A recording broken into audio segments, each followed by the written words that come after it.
Hey Math 3 folks, so here's the notes for lesson 4.4, graphing rational functions, or basically a lot of information about graphs of rational functions.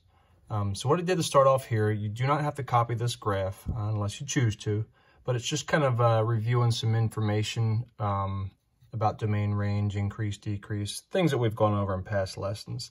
But then it also gives you a chance to see what a rational graph would look like and learn about things called asymptotes. All right. Asymptote is basically the value that the data is going to approach, or that the graphed line approaches, but it never quite reaches. It never actually hits it. So you can see that, here we're approaching the y-axis where x is 0, but it never quite hits it or crosses it. And then same thing here. Also, never quite hits or crosses the x-axis as well. So what we're saying here is that the asymptote is where x is 0, and then also where y is 0. Over here, I just graphed some values, or I plugged in some values for x. When you plug them into the equation, these are the results we got, and that was where I plotted the points, graphed the line.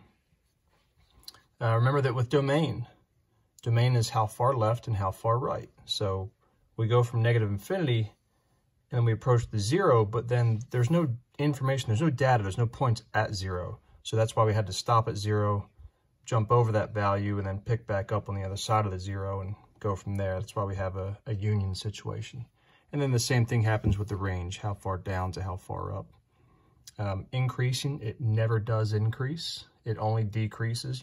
This line here is going down the whole time, and this one's coming down the whole time. Let's see.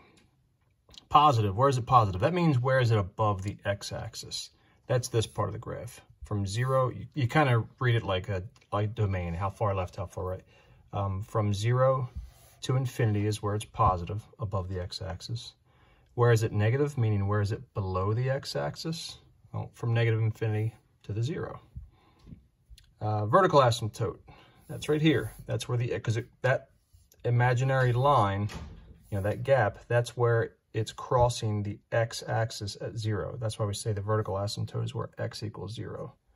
And then the horizontal asymptote, which we're not going to work a lot with today, but the horizontal asymptote, that is where y equals 0, because it crosses through the y-axis.